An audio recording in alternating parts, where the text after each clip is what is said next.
Hi friends, welcome back to திவிஸ் time pass. இந்த வீடியோவில் நம்ம என்ன பார்க்க போகிறோம்னா, கார்த்திகை தீபம் வந்து நான் எப்படி செலிப்ரேட் பண்ணேன் அப்படின்னு தான் பார்க்க போகிறோம்.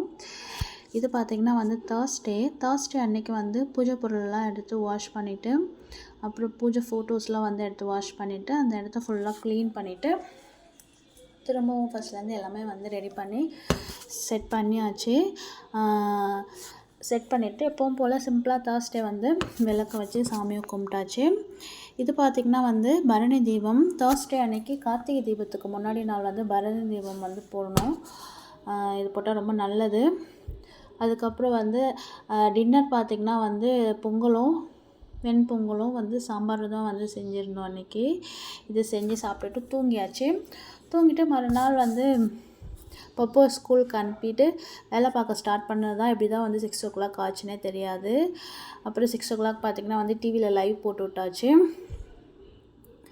திருவண்ணாமலையில் தீபம் ஏற்றின அப்புறம் நாங்களும் வந்து வீட்டில் தீபம் ஏற்ற ஆரம்பிச்சிட்டோம்.